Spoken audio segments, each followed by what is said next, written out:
And sisters, take a nice deep breath in. Hold it. Put the pressure on your lungs. And slowly release all that negative energy. So I want to get into what I'm seeing in politics. And I'm going to be brief about this. I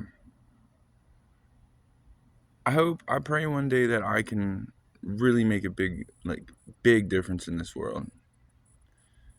And if I were the president, I would firstly focus on something very important to me, and that's criminal reform. Like, for example, I see the way people treat criminals, right?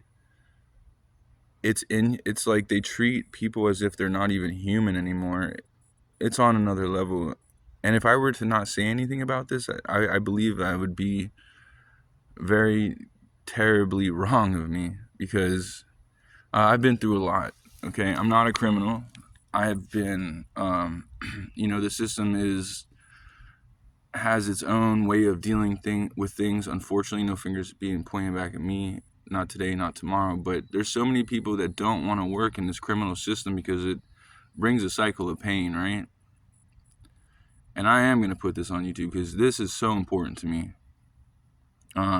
One person gets in trouble, right? And it trickles down into a family evolved event. So a lot of people end up getting hurt by this situation.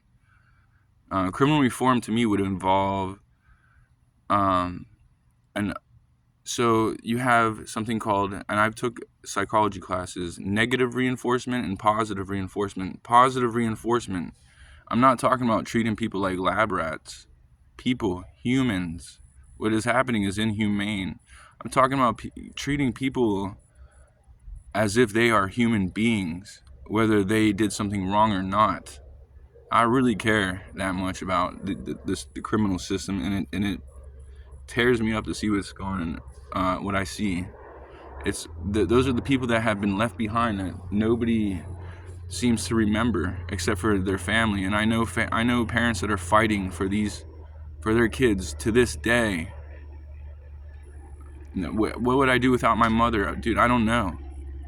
My mother is so important to me. So today's been an off day for me, and if I were not to say something, what I would do is I would use positive reinforcement, not medieval tactics and organizing fights inside of jails and sick shit like that. That's not okay. Enough is enough. I've had it. People have had it. Mothers have had it. And when mothers have had it, that's when shit hits the fan. With that said, brothers and sisters, peace be with you, also with you. Let's get this country back on track. Let's start talking about the real stuff, because